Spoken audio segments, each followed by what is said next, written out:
para podernos introducir también en lo que se está viviendo estos días, que es la Semana Santa de este año 2026. Bien, mis queridos hermanos, bienvenidos. Eh, Veo, estamos 2, 4, 6, 8, 10, 12. Estamos pocos, faltan algunos todavía. Samsung SM A23 5M. ¿Quién es? Eh, ¿es, ¿Es Pamela? Ok, Pamela, bienvenida, bienvenida. A ver, entonces, vamos a ver cómo nos ubicamos acá. Habíamos hablado en las últimas clases respecto de la revelación del Señor y el carácter progresivo que ha tenido la revelación a lo largo del tiempo. ¿Qué quiere decir esto? De la manera en que el Señor, a lo largo del tiempo, a lo largo de la historia, a lo largo de los años, de los siglos, ha venido mostrándose y dándose a conocer hacia el hombre.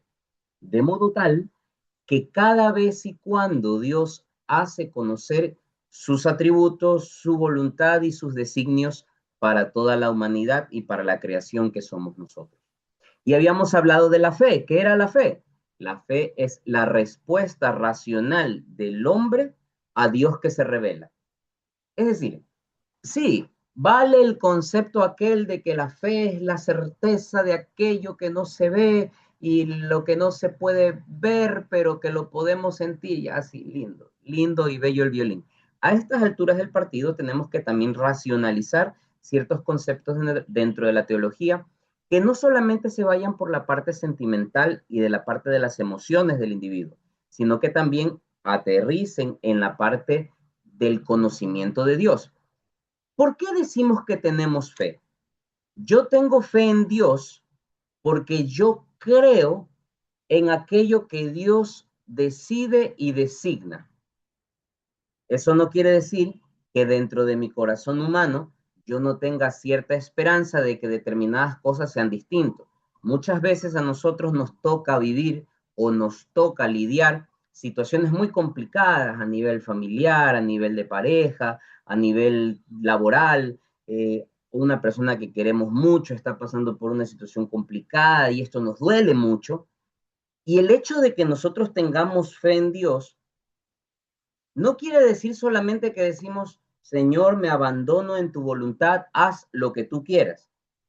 Ciertamente sí, pero también hay una esperanza de parte del hombre, de parte de la persona, en el querer que determinada situación sea distinto. Y para aquello depositamos nuestra fe en Dios. Por tanto, que habíamos dicho que era la fe, la respuesta del hombre a Dios que se revela. Dios se revela, se da a conocer no solamente a través de la Biblia, no solamente a través de la iglesia, sino todos los días a través de las distintas circunstancias en las que nos pone a vivir. La pregunta del millón es, ¿cómo respondo yo a esa manifestación de Dios en mi vida? ¿Cómo respondo? Dios permite que yo viva algo complicado, una situación un poco dura, una situación un poco compleja. ¿Cómo respondo yo? ¿Renegando, mandando para la punta de un cuerno a Dios, yéndome, dejando de ir a misa? No. Entonces, ahí es cuando hablamos de fe de verdad. ¿Cómo es la respuesta mía? ¿Qué tipo de respuesta le doy yo a ese Dios que se revela? ¿Okay? Eso es la fe, fundamentalmente. La respuesta que le damos a ese Dios que se está revelando. Por tanto, habíamos visto que en el carácter histórico, si se quiere, de esta revelación, habíamos tenido distintas etapas dentro de la revelación progresiva. Habíamos visto el evento del Génesis de Adán y Eva, el evento que de alguna manera marca el inicio de nuestra existencia sobre la faz de la tierra, evento en el cual Dios, en su infinita bondad, misericordia y poder, crea al hombre de una manera perfecta. Los creó inmaculados, los creó perfectos, los creó a imagen y semejanza de Dios. Y habíamos dicho ya qué significaba que el hombre sea imagen y semejanza de Dios. Decíamos que el hombre era imagen de Dios por cuanto tenemos algo que Dios también tiene. En un modo distinto, pero tenemos algo que Dios también tiene. ¿Y ese algo qué era? El alma. Dios es un ser espiritual, tiene alma, es en sí mismo un alma, un espíritu, y nosotros tenemos también un alma, con la diferencia de que el ser espiritual de Dios no tiene fin, pero tampoco tuvo principio. Es eterno, mientras que nuestra alma no tiene fin, pero sí tuvo principio. Nuestra alma emerge, nace desde la concepción. ¿Y cuándo termina nuestra alma? ¿Cuándo muere nuestra alma? Nunca. Porque cuando nosotros morimos, lo que muere es el cuerpo, la cuestión física, la cuestión material del ser, mas no el alma. El alma subsiste, el alma permanece, el alma traspasa el tiempo porque no tiene tiempo. El alma es un componente espiritual que habita en nosotros, ¿sí? Y que por tanto no está supeditada a la materia. Ya eso lo vimos en las primeras clases, solo estoy haciendo un pequeño resumen nada más. Ok, entonces, eh, y somos semejantes a Dios también. ¿Por qué somos semejantes? Porque tenemos libre albedrío. Al igual que Dios, nosotros somos libres. ¿Sí? Somos libres. Ahora, aquí viene la pregunta y lo que siempre les pongo como ejemplo. Conviene no confundir libertad con hacer lo que me da la gana. Libertad bajo el querer de Dios es esencialmente, Dios nos crea para hacer el bien y nos da la posibilidad de que hagamos el bien de manera libre. ¿Qué quiere decir esto? Que Dios nos ha hecho para ello, para Él, pero no nos obliga a que lo busquemos, no nos obliga a que lo amemos, no nos obliga a que nosotros como esclavos tengamos que estar atrás de Dios, no, nos da la oportunidad de que lo hagamos libremente, libremente, por decisión propia, por querer propio. Por eso es que en el mundo existe el ateísmo, porque muchas personas en el uso, o diría yo, en el mal uso de su libertad, deciden rechazar a Dios, deciden rechazar la idea de un creador, deciden rechazar la idea de un ser supremo, deciden rechazar la idea de la cuestión lógica, causística de un ser que ha sido el creador y el dador de todo lo que existe. ¿Ok? Pero esa es la libertad que Dios le da al hombre. O sea, tanto ama Dios al mundo que nos hace además libres para que le podamos seguir a Dios, pero siempre y cuando nosotros queremos. Si no queremos, no pasa nada. Luego no nos quejemos de las consecuencias, pero Dios nos da la libertad. Dios nos da la libertad. ¿Sí? Entonces, fuimos creados a imagen y semejanza de Dios y se manifestó en el pasaje de Adán y Eva. Y luego vino el pasaje en el que Dios se dio cuenta y dijo, ay, estos muchachos se han dedicado a hacer cada tontería. Así que tomó la decisión de exterminar a toda la humanidad en el diluvio universal e hizo un pacto con Noé. ¿Pacto que se cumplió o no se cumplió? Sí se cumplió, ¿verdad? Sí se cumplió. Con Noé sí se cumplió, con Adán y Eva no. Se cumplió el pacto con Noé, se estableció una alianza. Entonces, ¿qué es lo que prometió Dios a la humanidad a través de Noé? Que nunca más iba a volver a exterminar a su creación. Luego pasó el tiempo y encontramos por ahí en el Éxodo a un hombre muy justo llamado Abraham, que fue hallado con gracia ante los ojos de Dios, vio su justicia y le concedió algo que Abraham no podía lograr.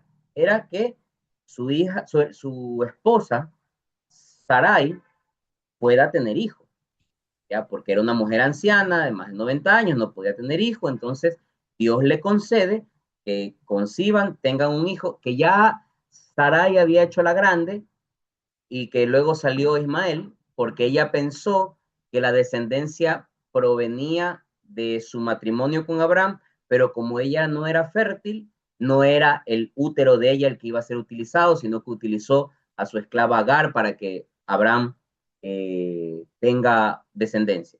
Pero luego Dios ratifica su promesa y permite que Sarai, a quien luego llamó Sara, conciba y tenga a luz un hijo, el que se llamó Isaac. en quien vimos también el cumplimiento de una de las más maravillosas promesas de Dios.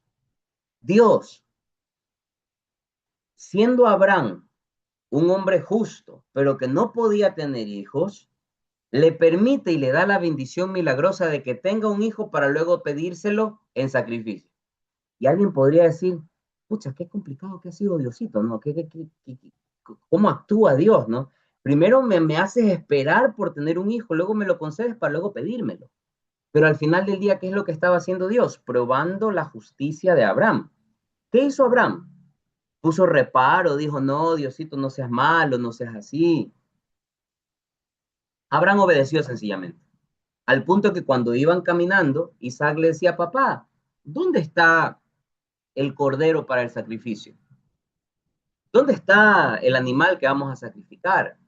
¿Y qué le respondió Abraham? No te preocupes, hijo, Dios proveerá el cordero para el sacrificio. Y así fue.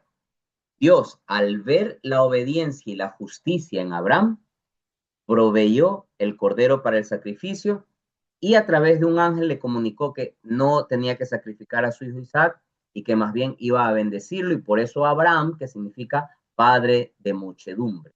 Esa fue una siguiente promesa que fortalece la alianza entre Dios y su pueblo dentro de esta revelación progresiva. Y luego avanzamos un poco antes de la prueba que ustedes hicieron la semana anterior.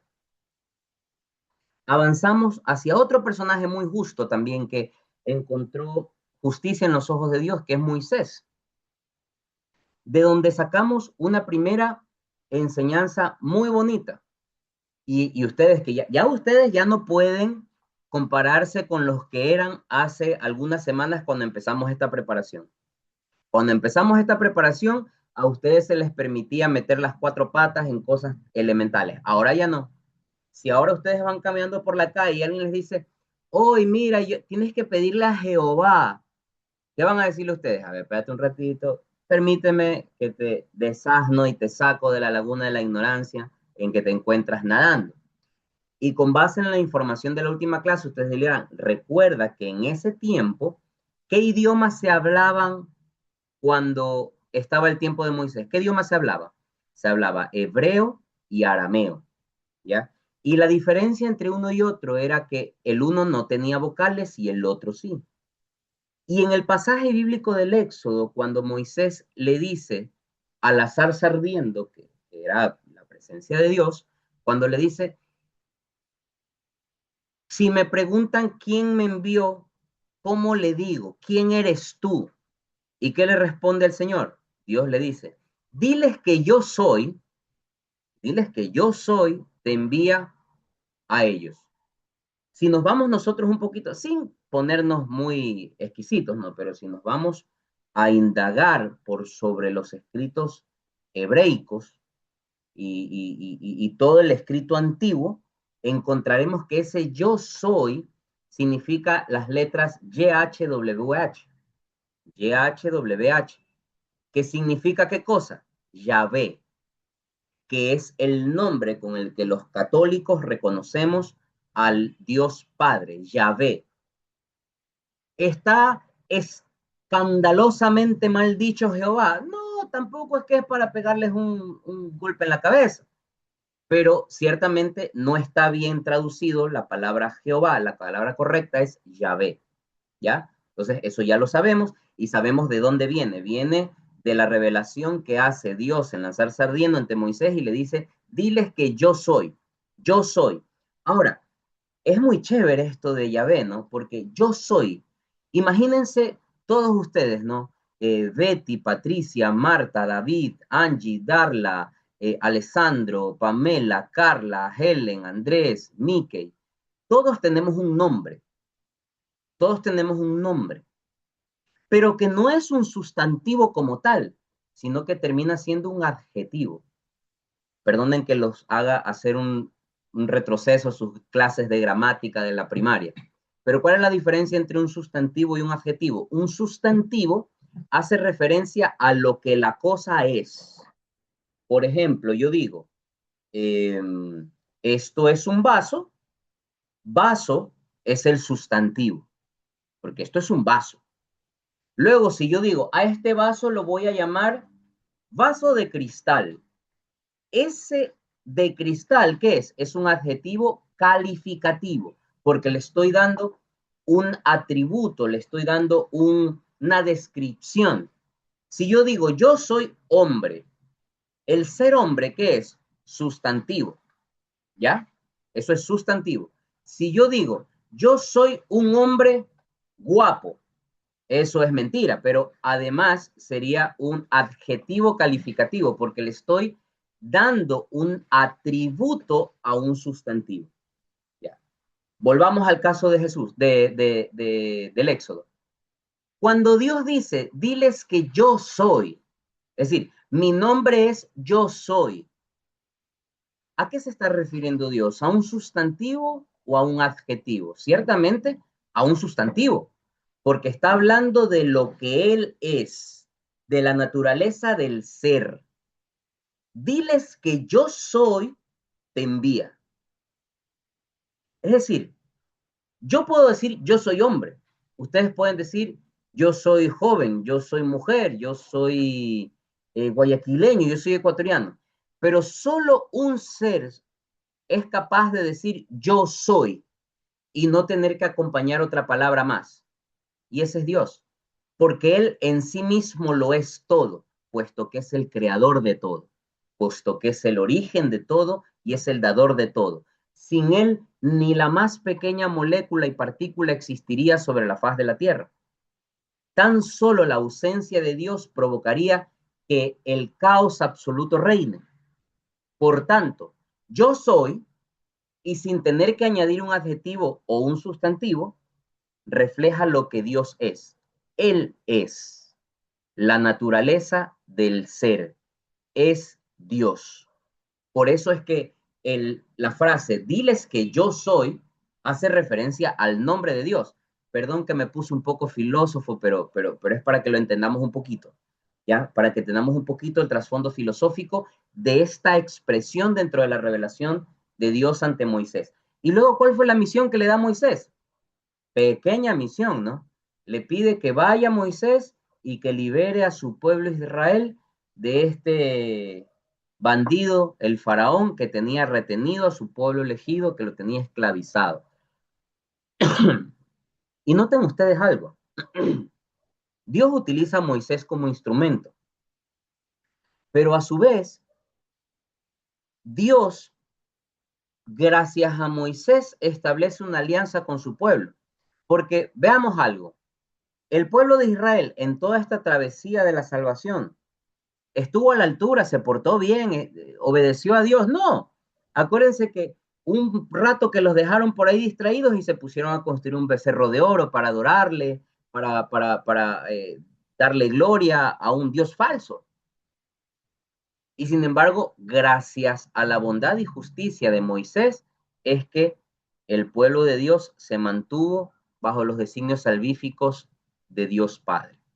Y es así como dentro de esta siguiente etapa de la revelación progresiva, vemos a Moisés, hombre justo, que halló gracia ante los ojos de Dios y que es utilizado por él para sellar una nueva alianza de Dios con su pueblo. Y básicamente, ¿cuál es la alianza? ¿En qué consiste la alianza de Dios con su pueblo? La ley, que en muchos lados le conocen como la ley de Moshe o la ley mosaica, los 10 mandamientos, ¿ya? Los 10 mandamientos que hoy los conocemos como que están dentro del depósito de la fe de la Iglesia Católica, los 10 mandamientos.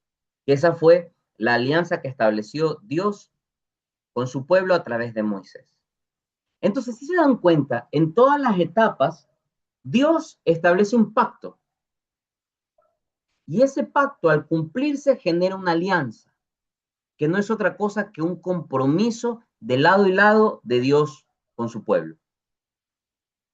Ya lo cumplió con Noé, ya lo cumplió con Abraham y lo cumple con Moisés. Pero falta un último eslabón para esta revelación progresiva, la parte más importante de todas. Lo que muchos de nosotros que vamos a misa y a veces estamos ahí pensando en la inmortalidad del cangrejo, viendo a los murciélagos que están en las esquinas de las paredes de la iglesia, o viendo cómo el niño fastidioso está que tose y grita, o escuchando a los músicos que cantan feo, y no nos damos cuenta cuando el sacerdote dice, tomen y beban todos de él, porque esto es mi sangre, sangre de la alianza nueva y eterna. ¿Se han preguntado qué significa eso, sangre de la alianza nueva y eterna? Sangre, ¿qué sangre? La sangre de Cristo. ¿Qué significa la sangre de Cristo? La sangre que fue derramada por Cristo en la cruz. Es decir, la muerte de Cristo por nosotros significó esa sangre que es sangre de una alianza. Es decir, la sangre de Cristo sella una alianza, sella un pacto. ¿Qué pacto? El definitivo. Por ahora no vamos a hablar específicamente qué decía ese pacto o de qué va esa alianza, lo veremos más adelante. Pero lo que sí sabemos es que esa alianza es la definitiva. Ya no va a haber una alianza después de esa. ¿Por qué? Porque a lo largo de la revelación progresiva, Dios se da a conocer, se da a conocer, se da a conocer, se da a conocer. Se dio a conocer con Adán y Eva, se dio a conocer con Noé, se dio a conocer con Abraham, se dio a conocer con Moisés, pero siempre utilizó a un hombre como intermediario. ¿Qué pasó después? No solo que no usó un intermediario, sino que Dios mismo se encarnó. Dios mismo vino a encarnarse y vino acá, a esta tierra en la que ustedes y yo vivimos, y se hizo hombre. Y siendo Dios, se hizo hombre. Se hizo hombre sin dejar de ser Dios. Y siguió siendo Dios sin dejar de ser hombre.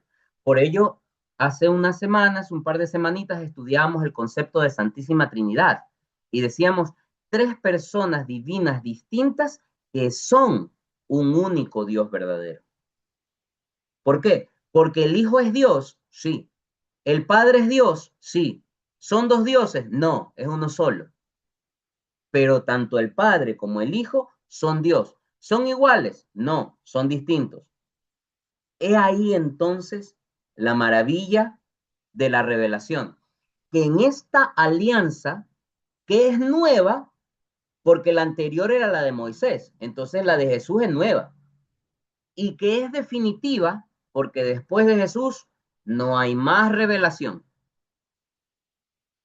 ¿Qué les ofreció Jesús a los apóstoles? Yo estoy con ustedes hasta el fin del mundo. Por eso es que fundó una iglesia, por eso es que escogió 12 apóstoles, por eso es que forma una iglesia. Porque imagínense qué aburrido, como dicen los amigos muy queridos, pero un poquito locos, mormones, que lo que pasa es que la iglesia de Cristo traicionó el mensaje, entonces Jesús se pegó una calentada y Jesús volvió otra vez al mundo y escogió 12 nuevos apóstoles en los Estados Unidos, de las tribus del Neví, Levita y no sé qué, vaina y media, y que a un hombre llamado Joseph Smith le reveló unas tablas escritas en egipcio reformado. O sea, no sé de cuál fuman estos hermanitos, pero es una cosa de locos. Cuando la revelación nos dice, el que venga con un evangelio distinto sea anatema. ¿Quieren que les traduzca qué significa sea anatema? Sea maldito. Dice el Señor, el que venga con un evangelio distinto sea anatema. Es decir, el evangelio es lo que está escrito en las Sagradas Escrituras y lo que está conservado en la tradición. No more, nada más, hasta ahí nomás. Y es ahí en donde adquiere mucha relevancia y se vuelve muy importante el que entendamos lo que ya habíamos hablado la semana anterior respecto del magisterio de la iglesia. ¿Qué habíamos dicho que era el magisterio de la iglesia? Básicamente es la tarea de enseñar eh, y esta tarea es privativa o ha sido dada a la iglesia, esa tarea de magisterio. de magistrar, de ser máster, maestro, de enseñar, el magisterio es la tarea de enseñar que pertenece en propiedad por institución de Cristo al colegio episcopal. ¿Qué es eso del colegio episcopal? El grupo comprendido entre el Papa, los obispos. Y ustedes dirán, eso es invento tuyo, Mica, ¿y dónde aparece eso en la Biblia? Pues bien, ahí están los 12 apóstoles. Están los 12 apóstoles que constituyen el colegio apostólico, el colegio episcopal, los primeros obispos, en donde estaba depositada la fe de Jesucristo. Yo les pregunto, ¿Jesús mandó a escribir la Biblia? Jesús les dijo, vayan por el mundo y escriban los evangelios, escriban las cartas a los corintios, a los romanos, a los efesios, a los tesalonicenses, a los filipenses. No, Jesús dijo, vayan por todo el mundo, prediquen el evangelio, hagan discípulos míos y bautícenlos en el nombre del Padre y del Hijo y del Espíritu. Es la gran comisión. ¿Por qué tenemos Biblia entonces? Porque a los apóstoles se les ocurrió y les pareció que era muy buena idea, inspirados por el Espíritu Santo, se les ocurrió que era importante documentar todo aquello que Dios había transmitido, Dios encarnado, Cristo había transmitido en su paso por la tierra. ¿Ya? Y ustedes dirán, o si se encuentran con algún hermanito evangélico, no, yo no creo en eso de la iglesia, yo solo creo en lo que dice la Biblia. Pregunta para el hermano evangélico. ¿Usted cree solo lo que dice en la Biblia? Chévere. ¿Y cómo sabes que lo que dice la Biblia es palabra de Dios? ¿Cómo saben ustedes que lo que está escrito en la Biblia es palabra de Dios? Porque alguna vez un hermano evangélico me dijo, porque en la Biblia dice, segunda carta de Timoteo, dice, toda escritura es inspirada por Dios y es útil para reprender, para redarguir, para corregir, etc. O sea que ustedes me están diciendo que la Biblia es palabra de Dios porque la Biblia dice de sí misma que es palabra de Dios. Un argumento circular. Es decir, yo soy el hombre más guapo del mundo porque yo lo digo. No, pues, no tiene sentido. Tendría que tener yo una argumentación externa, en este caso solo mi novia puede opinar, nadie más. Tendría que tener una argumentación externa para que el criterio que yo digo tenga validez. Entonces necesito necesariamente una afirmación externa que valide y que esa afirmación tenga autoridad. Entonces, a un hermano evangélico le preguntamos, ¿cómo sabes que la Biblia es palabra de Dios? No va a saber qué responder. Ahora, no es el caso de ustedes, porque ustedes están 475 estratosferas por encima del conocimiento de nuestros hermanos evangélicos. Y estoy seguro que a cualquiera que yo le haga la pregunta me sabrá responder. Ejemplo, Alessandro, ¿por qué la Biblia es palabra de Dios? Alessandro, a la una, a las dos. Buenas noches. Hola. ¿Por qué la Biblia es palabra de Dios? En sí, la Biblia, la Biblia como tal tiene sus premoniciones, que digamos lo que A mí me encanta, Dios, perdón que la corte, me encanta cuando uno está más perdido y uno le hace una pregunta, es que la Biblia tiene sus premoniciones. No, hermano, ¿por qué la Biblia es palabra de Dios? Corto, claro, conciso y concreto, sin lata. ¿Por qué la Biblia es palabra de Dios? La Biblia es palabra de Dios por, eh,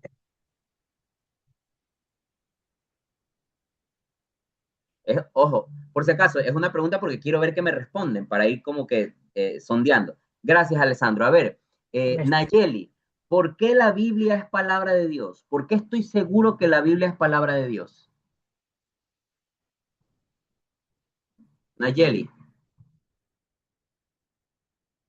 Nayeli,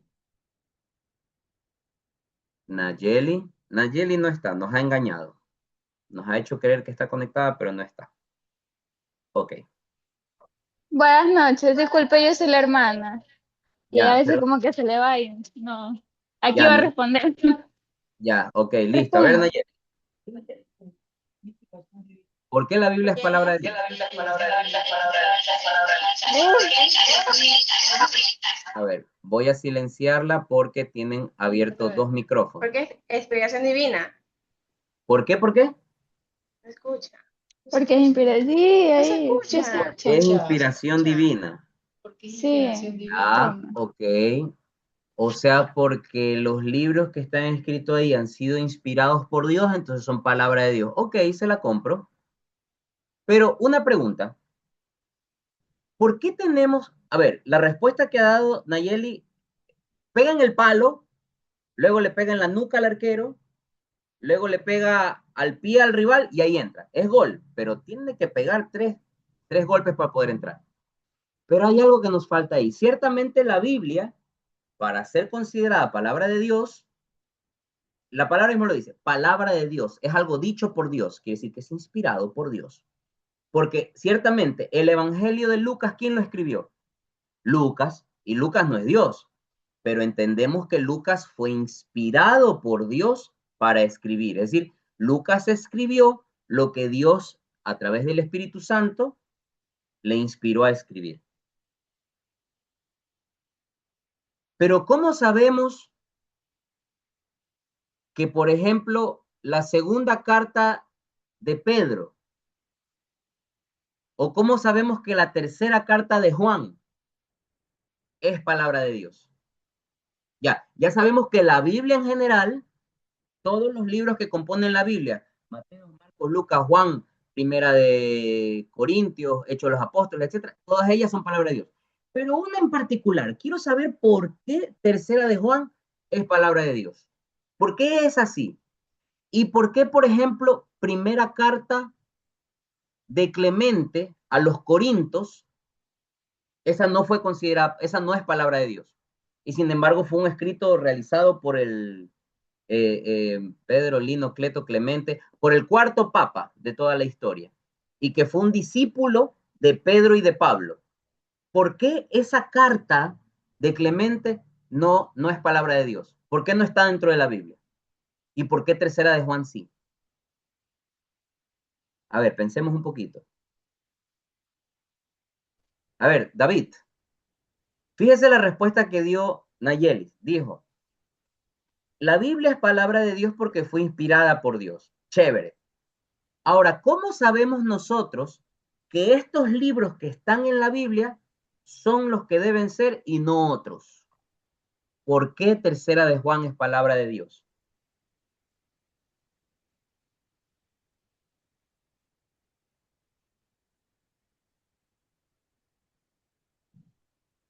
Hay que prender el micrófono. Ahí fue. Buenas noches. ¿Cómo está?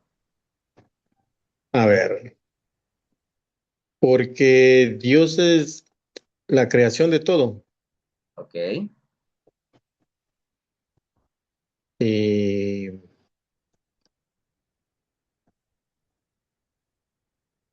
sea, claro, porque Dios es la creación de todo y sin Él no existe nada. Ok.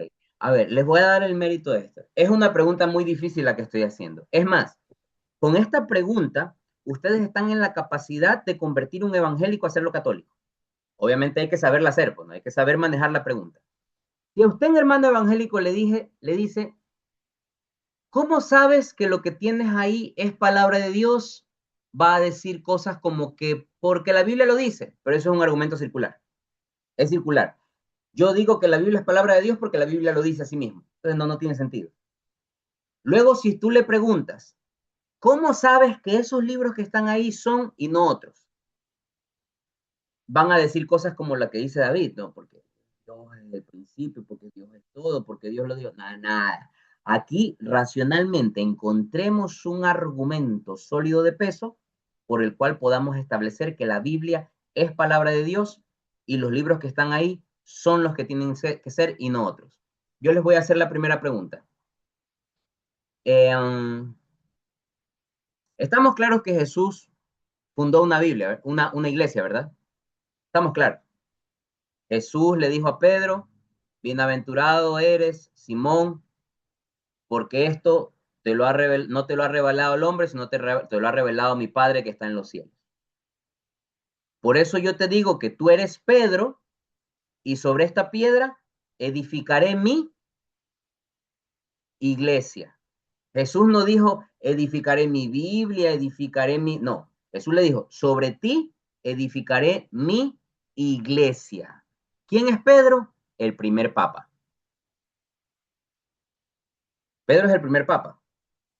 ¿Ya? Y ustedes dirán, oye, no, pero eran 12 apóstoles. Bueno, sacando a Judas, no, pues ya todos saben lo que pasó con Judas. Pero ¿qué pasó cuando Judas se ahorcó, se murió y todo eso? ¿Qué hicieron los 11 apóstoles? ¿Se quedaron fríos? No. Se reunieron y escogieron otro apóstol, que fue el apóstol Matías. ¿Y qué pasa cuando se iban muriendo los apóstoles? ¿Quedaba todo ahí? No. Iban escogiendo sucesores y discípulos. ¿Qué pasaba cuando había alguna disputa, alguna inquietud, algún tema que había que aclarar? Cada apóstol lo resolvía por su lado.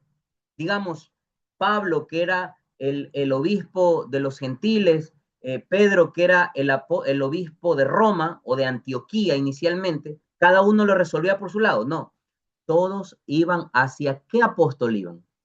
Hacia el apóstol Pedro. Si ustedes revisan en la Biblia, en todo momento siempre primero Pedro. Cuando el día sábado que vamos a estar celebrando la resurrección, hay un episodio bíblico en el que dice, las mujeres se encontraron que la tumba estaba abierta y fueron corriendo los discípulos. ¿Quién llegó primero? El apóstol Juan, porque era el más joven. Y dice el evangelio que el apóstol Juan, pese a que llegó primero, él no entró. Él esperó que llegara ¿quién? Pedro, que era mayor, por tanto llegó después. Y siempre primero Pedro. Pedro, el primer papa. Jesús, ¿qué dijo? En ti edificaré la iglesia. La pregunta que les voy a hacer, para que no se arme aquí el zafarrancho. Van a levantar la manito en el Zoom que uno pone para levantar la mano cuando quiere pedir la palabra, los que estén de acuerdo con esta afirmación. Esto es como cuando se dice, ¿quién fue primero? ¿El huevo o la gallina? La pregunta aquí es, ¿quién fue primero? ¿La Biblia o la iglesia? Levanten la manito los que creen que fue la iglesia. ¿Quién fue primero? ¿La Biblia o la iglesia? Levanten la manito los que creen que primero fue la iglesia. Ok, tengo una. Ok. Tengo aquí dos teorías. Gracias, Carla. Dos. Tengo varias teorías. O la mayoría no estuvo atento a la pregunta, o están todos equivocados y voy a tener que reprobarlos en la siguiente prueba. ¿Qué fue primero, la Biblia o la iglesia? Primero fue la iglesia. La iglesia fue primero. ¿Por qué? Porque ¿cómo se transmitía el evangelio en los tiempos de los apóstoles? Digamos, Jesús murió, resucitó, se fue al cielo y quedaron ahí los apóstoles solitos al mando de la iglesia. ¿Cómo hacían ellos para evangelizar, para comunicar? ¿Se iban así a los pueblos con la Biblia ahí debajo de la axila? ¿Cómo se iban? Se iban a predicar, a hablar, a viva voz. Se encargaban de transmitir la palabra de Dios a viva voz. Con lo cual, la primera predicación de la iglesia no fue a través de las escrituras, fue a través de la palabra de Dios que era transmitida oralmente. Eso es lo que conocemos como la sagrada tradición de la iglesia. Luego, con el pasar del tiempo, desde el año 50 después de Cristo, se empezaron a escribir las cartas paulinas. Es más, el apóstol Juan, con el libro del Apocalipsis, ese se escribe pasado el año 90. Es decir, dentro de los 100 primeros años No había Biblia. Habían por ahí las cartas de Pablo, las cartas de Pedro, había por ahí uno que otro escrito, pero no había ese concepto de Biblia, entendiendo como tal el conjunto de libros inspirados por Dios, como dijo Nayeli. Con lo cual, sin iglesia no hay Biblia. Porque la iglesia primitiva es aquella Biblia, es aquella institución que conserva el mensaje original, que luego lo escribe a través de los apóstoles, y que luego que se escribe todo, es la iglesia que determina qué libros forman parte del canon y qué libros no forman parte del canon. Es decir, ¿a quién le debemos que hoy en día tengamos una Biblia? A la Iglesia Católica Apostólica. Nosotros y los hermanos evangélicos, ¿gracias a quién tienen Biblia? Tienen Biblia gracias a la Iglesia Católica Apostólica. Ellos dirán, no, porque mi Biblia, la Reina Valera, sí, mijito, pero tu Biblia nace a partir de la Reforma Protestante del siglo XVI. Siglo XVI, año 1570, 1500 años después de los apóstoles. Es una locura. Ningún evangélico puede argumentar y decir, yo pertenezco a la iglesia de Cristo. ¿Cómo vas a creer si tu iglesia nace 1500 años después? No tiene sentido. La iglesia que nace desde Cristo y que subsiste hasta hoy es la iglesia católica apostólica. Entonces, perdonen un poquito el ñeque que le he metido en esto, pero es una de las partes esenciales de nuestra fe. Porque claro, a todo el mundo le gusta ser cristiano de, yo creo en Dios a mi manera, yo me confieso a mi manera, yo hago las cosas a mi manera. Es que no es a tu manera. Por algo Dios ha hecho una iglesia. Y en la iglesia hay un magisterio. Y por eso el magisterio es sabio y dice cómo tienen que ser las cosas. Esto no es cuestión de que, como los evangélicos, este pasaje de la Biblia dice que 2 más 2 es 4. Pero para mí eso significa que eso es amarillo. Para el otro significa que eso es rojo. Y para el otro significa otra cosa. Resulta ser que los pentecostales no bautizan niños porque dicen que no está bien bautizar niños, porque hay que bautizarlos cuando ellos ya tengan uso de razón. Semejante estupidez. Los presbiterianos dicen, no hay que... Los metodistas, en cambio, dirán, no, sí se bautizan niños. Los luteranos dirán, no, sí se bautizan niños. Los anglicanos dirán, sí se bautizan niños. Vayan a resolver ese relajo, pues que están, y todos son evangélicos, solo que el uno es evangélico metodista, evangélico pentecostal, evangélico bautista, evangélico presbiteriano, evangélico pare de sufrir y un montón de vainas. ¿Ya? Y todos interpretan la Biblia a su manera, y los unos son paido bautistas y los otros son credo bautistas. Entonces en ellos no hay unidad, no hay unidad de doctrina. Cada uno cree lo que le da la gana y lo que le conviene. Y ese es el mayor problema que tenemos, no solamente hoy, desde siempre. Porque al final del día, todos terminamos construyendo un Dios a nuestra manera. Todos terminamos construyendo una fe a nuestra medida. Yo hago esto porque me conviene, porque me gusta, pero no porque realmente lo tengo que hacer. Para algo existe un ser superior. Yo siempre utilizo una frase que dice que el que obedece no se equivoca. Y si ya Dios dijo que por acá era el camino, ¿para qué voy a ir por otro lado?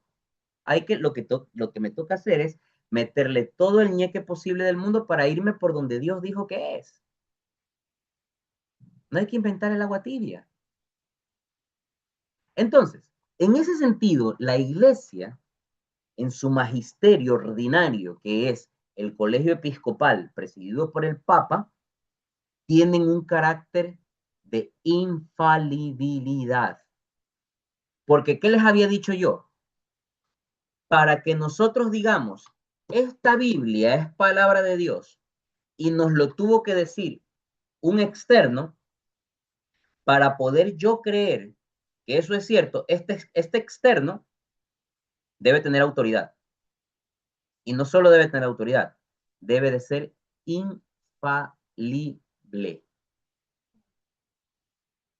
Infalible, que quiere decir que carece de error, que no se equivoca, que no erra. El carácter de infalibilidad se lo atribuye a un ente. Por lo tanto, una institución o una persona se dice infalible. Mientras que a la escritura, como no es un ente en sí mismo, sino que es un producto a partir o generado de un ente, a las escrituras se las llama inerrantes, porque en las escrituras no hay error. Y alguien podrá decir, oye, pero el Papa Francisco metió las 4 patas en algunas cosas, o el Papa de ahorita, el Papa León, se está equivocando en algunas cosas. A ver, el Papa es infalible en cuestiones de doctrina y moral. Es decir, cuando el Papa habla en ex cátedra, que se llama, ¿qué quiere decir? Cuando habla como autoridad de fe, no se equivoca. Y les desafío a que me busquen en toda la historia de la iglesia algún papa que se haya equivocado en materia de doctrina. Hemos tenido papas que han sido adultos, papas que han sido unos desgraciados, pero ni uno se ha equivocado en materia de doctrina. Oye, pero yo conozco un curita que no puedo decir la palabra, después me vayan a bajar el video de YouTube, pero yo conozco un curita que hace estas cosas feas con niños. Yo conozco un curita que ha cometido aberraciones. ¿Sí? Pero eso no significa que la iglesia haya caído en el error. Eso no quiere decir que la iglesia haya sucumbido, porque el momento en que nosotros querramos decir que la iglesia ha caído, estaríamos diciendo que Dios es mentiroso. Porque Dios dijo, yo estaré con ustedes todos los días hasta el fin del mundo. Y San Pablo decía que la iglesia es el pilar y fundamento de la verdad, porque en la iglesia está el Espíritu Santo y Dios prometió la asistencia del Espíritu Santo a la iglesia, y que cualquier hermano venga a decir, es que la iglesia se corrompió. Entonces ya mejor digan que Jesús mintió, pues. Y ya apaguémonos y vámonos todos. La iglesia de Cristo no se pudo corromper, porque si no, le estamos diciendo a Cristo mentiroso. Y Cristo ofreció que el Espíritu Santo asistiría a la iglesia hasta el final de los tiempos y que la iglesia no se iba a corromper. Creer en Cristo no es solamente decir, ay, sí, yo creo que existe un Dios y que sí, que yo le rezo y todo lo demás. Creer en Cristo significa creerle a Cristo. Esto es como el matrimonio. Sí, yo te quiero, sí, te quiero, pero hazme caso también. No es cuestión solamente de manifestar un sentimiento de apego, de adhesión. Es también hacer lo que tú me estás pidiendo que haga.